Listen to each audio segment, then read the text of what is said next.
Hello everybody, MegaZardX here, back at it again to give you another very exciting video. And for today, I want to talk about that most recent Nintendo Direct that we managed to get last week. Yes, it wasn't necessarily the Nintendo Direct that everybody will always be hoping and wishing for, like a general Nintendo Direct. We normally usually get around the September time frame, but no, apparently Nintendo came out on like, what was it, a Saturday evening or something like that, or was it Sunday or something? Anyway, it was over the weekend, at least in my time zone, and they literally came out saying, hey, we're gonna have a Nintendo Direct bright and early to start off the new work week, and it's not gonna be about games, but it's gonna be about the new Nintendo Museum that they're opening up in Japan. And I was like, we all knew that this was gonna be a thing. They talked about it in some previous reports and such. However, Miyamoto was going to be the one hosting that Direct and kind of showcasing us off in terms of, you know, what the museum will look like, some basic things you can kind of see and expect up with it, though. Just kind of, you know, just scratching the surface of what this Nintendo Museum will basically look like. And, you know, in today's video, I just want to kind of give my thoughts on, you know, what I personally thought about that Direct in terms of like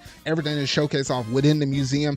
Also, just kind of some of my thoughts about, you know, game preservation and what, you know, gaming companies could possibly do to kind of take the first few steps forward, kind of like how Nintendo has done via in this one video right here, in terms of preserving some of their history that they had managed to do from all the way in years past around that NES era or even before that, all the way where we're currently at right now. So that's what I'm going to be talking about within today's video, though. So if you hadn't already done so, make sure you're going to hit that like button, go ahead and hit that subscribe button and that bell to stay up to date on all things video game related I feel like talking about and discussing. But without any further ado, let's go ahead and jump straight up into this video.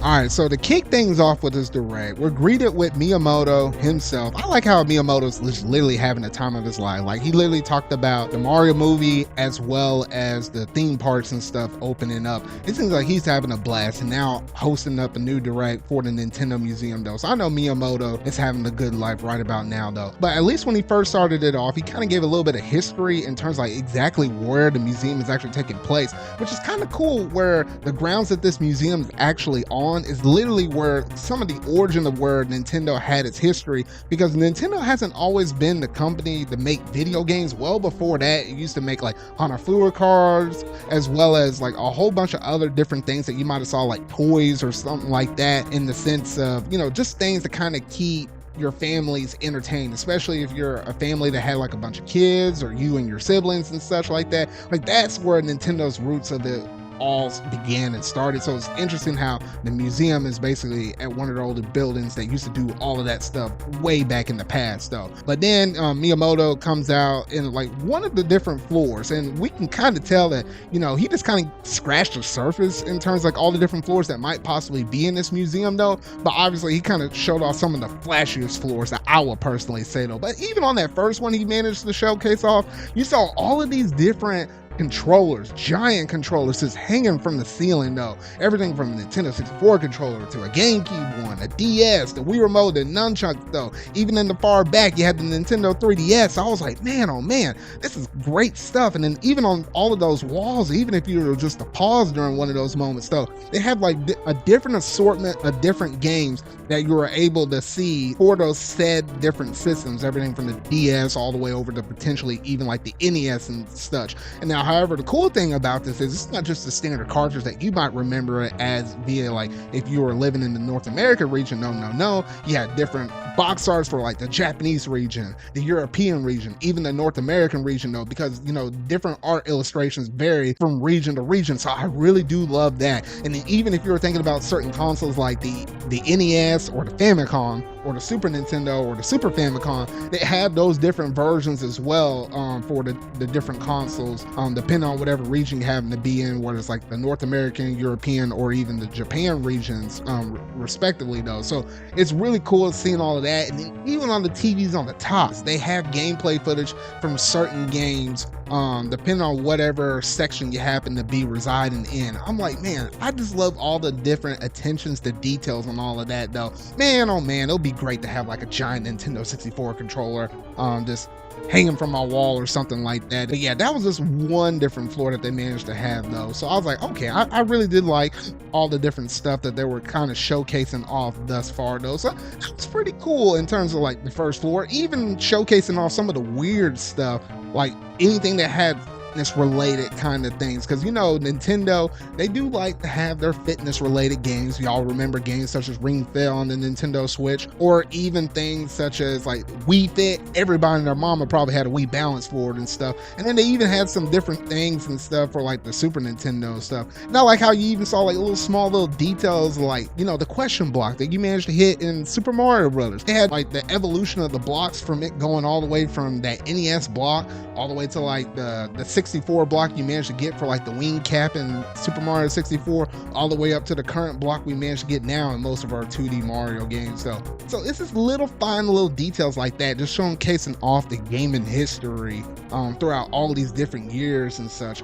I just love all the different details that Nintendo has managed to even go through and stuff. And no, there's one part of the show where I was like, wait a minute, when did Nintendo actually make guns? Like that's just crazy. Like I'm not talking about the NES Zapper or the Super Scope, you know, things that are associated with the NES and the Super Nintendo, but like literally they were making these toy guns and stuff, like realistic looking things. Like you pop that mess out the case and people were thinking, man, you about to shoot up the place. I'm just saying no. But yeah, I love how they managed to cover a wide variety of stuff, not obviously just within the gaming sphere itself though, but all their older stuff as well though. Like there was even one part of the thing where they're like, hey, there was like a display case and they were like showcasing all the different like board games and stuff that they made, like strollers and stuff. I was like, golly, they did a lot of everything, at least back in the day. A lot more than what I personally was expecting outside of like Harafuda cars, which even on like one of the floors that you're able to walk in, like you were able to have some interconnectivity between like your cell phone as well as some of the cars and stuff that you're literally walking over. So I was like, okay, they're really doing it up. So obviously, you know, if they're going to do a museum, they said, hey, we're going to do it right. And shoot, you know how oftentimes you might be watching an anime or something and then there might be like one given episode where they're going to go to the batting cage to kind of release some stress and such. Well, Nintendo literally thought about every single thing though, because literally I love this one moment right here where it's like, hey, they took something from their past and actually incorporated within the museum itself with some connectivity like that. And yes, I'm talking about that one moment where Miyamoto was literally holding like a plastic bat and it was like one of those like ball shooters, like, you know, where, you know, it's almost like a batting cage though, and you're literally hitting these different things and you're in like one of these older rooms that basically had like the same structure of like a Japanese home back in the day, literally hitting bottles and stuff like Mario and Luigi and stuff like spelled out like there, or even hitting the printer and then showcasing off like the yen and stuff, like printing out on a piece of paper. Like I love how where you hit the ball, it actually interacts with the environment you're in within that room though. So I can imagine like the lines are probably going to be, you know, out the door and stuff to at least try out that one exhibit within the museum though. Now, I think this next thing I think was like one of the major kickers for me personally was the fact that they had a whole entire shooting gallery where you're able to shoot all of these different things from like the Mario Kingdom stuff, like shooting all of these different the Koopalings essentially though. And the cool thing is you're shooting these with an NES Zapper or a Super Scope. You had two different things that released on the NES and Super Nintendo respectively that you were able to do and shoot within all of these different things. I really want to go to this museum and at least try out. If I were going to try out anything, I'm at least going to make sure I make time to do this one right here though, because I grew up with the NES Zapper playing some Duck Hunt, and man oh man, like I could have a good fun old time with this little shooting gallery thing like that. A lot of stuff that you probably would kind of see within like, what is it, like that 4D experience that you normally have within like a theme park. Like they probably has something similar to this like within Super Nintendo World or whatever though. But honestly, that's just some cool stuff right there. Like I really enjoy that mess though, especially since I had a lot of experience with the NES Zapper, but not so much with the Super Scope, at least for me personally speaking though. But yeah, honestly, that's some really good stuff right there. Getting a little bit of jealous of Miyamoto having all that fun, and unless I'm gonna catch myself catching a plane ride to get over there in Japan, hopefully they bring one of these museums stateside. That would be really cool though. And then obviously like one of the other last major things that they managed to showcase off was none other than they had these giant old controllers, not the giant ones that were hanging from the ceiling that I talked about earlier in the video. No, no, no. A giant like Famicom controller, a giant Nintendo 64 controller, even a giant Wii remote. The Wii remote looks crazy. Like how on earth are you gonna play a game with like 2 or 3 people trying to hold that thing up with the gyro built up in that thing and point that thing directly where you need to play whatever kind of game you happen to be playing? Like that's just gonna be some crazy mess right there though. But I do like the connectivity that you're gonna have between you and the other people that happen to be next to you within this museum to see if you can actually even play like an original level of Mario Brothers with like a giant Famicom controller though. So, you know, I think Nintendo has really thought of everything. And it's not like one of these like basic old bland old museums where it's like, oh, just look at artwork or just kind of illustrations of things. Like I love how there's still a fun aspect to it, like how you would normally have within playing games or like video games or just board game stuff in general though. You're always going to have a good fun time, at least anything that's involved with Nintendo in general though. I mean, shoot, you're even able to make like your own horror food cards and stuff like that, and then probably order some different food and stuff that might be based upon Nintendo IPs and such like that though. So yeah, so honestly, some really great stuff. The museum is literally going to be open up here fairly soon though, and that's basically the major gist that we managed to get out of this one Nintendo Museum Nintendo Direct though. Overall, I really do like what Nintendo is cooking up with this right here, and I wish this was something that more gaming companies in general would do in terms of preserving their history. Now, I know there's going to be people out there be like, well, I mean, this thing is in Japan, it's not in America, it's not in Europe or something like that. I ain't just going to buy a ticket just to go all the way halfway across the world just to go and watch this or go to this museum attraction, something like that. While yes, that's perfectly understandable, but I do like the attempt. You have to start somewhere in terms of preserving, you know, gaming history such as this. You have to start somewhere, and you know, obviously it just makes sense to start off in your home country where basically where it all began at. And hopefully with the success of this, if it does really well, we can probably get this to branch out to other places such as the North American region, places in Europe, etc. though. Kind of like how you had these Nintendo stores popping up within like Nintendo NYC. We're going to have one that's going to open up in California here fairly soon though. So yeah, hopefully it will be something akin to that. And obviously you had the theme parks and stuff, one in California, one that's going to open up in Florida though. So, you know, you got to take baby steps with this stuff though. But I think that's one thing I really do like about Nintendo is they're definitely, you know, leading the charge, at least within this. Now, I know some of y'all also might be out there saying, well, what about the games? Like, you know, it's kind of cool to see, you know, Nintendo's past history and stuff.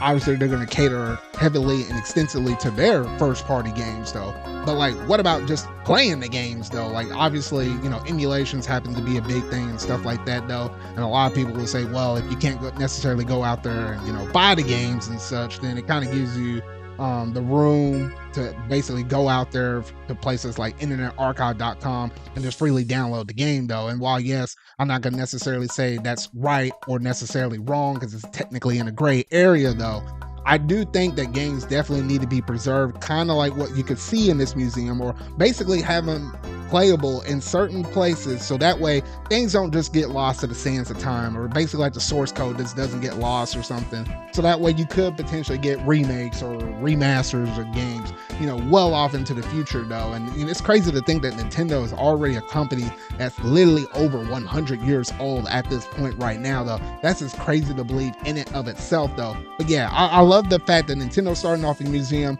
I would love to see something from PlayStation, something akin to this. I would love to see something from Xbox as well though. You know, you got to get the ball started somewhere, and then hopefully through these efforts and stuff they kind of realize that yes, preserving our history is really important. We just don't want it to go poof up in smoke all of a sudden. And then I also like the way how you're able to interact with different people that happen to be visiting or residing within these areas, where you're actually able to take a tour down memory lane and basically see why all of this stuff has happened and what had all of the important events that happened within life that basically made Nintendo who they are today. I would love to see it from companies like Capcom. I would love to see one from Square Enix or even Ubisoft, and you know, the list kind of goes on and on and on. I just mentioned a few handful of first party and third party companies though, but you know, it could also lend over into like the indie realm and stuff like that as well, though. I mean, just as many places as you possibly can, even if it's not even just a giant building that has all the different games for display or different controllers and stuff like Sega. Sega probably needs to do one there as well, though. But yeah, even though it might not be as big and fancy as this Nintendo Museum is, even if you have like different places like via just the website, just online, like virtual tours or something like that. Like maybe we'll get a virtual tour for this Nintendo Museum as well, though. But I would love to see different things like that to be showcased off to where you can just show it to the masses and be like, hey, here's a good history without us having to dive up into all of these different Wikipedia pages and stuff like that just to figure out how many studios that one company has now or when they sold off. Like now we're in these acquisition wars and stuff, though, so it's just hard to kind of keep some of this stuff straight if you're outside looking in without you necessarily being an employee or having to be one of those gaming people in those development studios, if you kind of catch my drift, though. But yeah, overall, this was a great and phenomenal Nintendo Direct, and I would love to see Nintendo basically take this another step forward or expand this out, but not even just Nintendo, Sony, Microsoft, Square Enix, Capcom, Ubisoft, Sega, all y'all out there. I want to see more efforts similar to this. But y'all gotta let me know down in the comment section down below what all that you personally think about this Nintendo Direct. Like, was it something that you were kind of expecting, something that kind of came out of the blue, caught you off guard, or are you really looking forward to, you know, this Nintendo Museum, and are you going to try to make a best effort to go and see this in person? If I ever catch myself taking a trip to Japan, you know, go and visit like the Pokemon Center stuff, maybe the Nintendo World over there, and then just other sites and stuff within Japan, like, you know, just visiting Tokyo or something, or Akihabara or something like that. Make my best effort to go and visit the Nintendo Museum while I'm there in Japan. Just try to catch a little bit of everything in the sightseeing and stuff that I want to see in that country, though. But yeah, that's gonna basically do it in terms of this video right here. So if you really like this video, make sure you're gonna hit that like button, go ahead and hit that subscribe button and that bell to stay up to date on all things video game related I feel like talking about and discussing. So remember, y'all, until what video I make next, see y'all.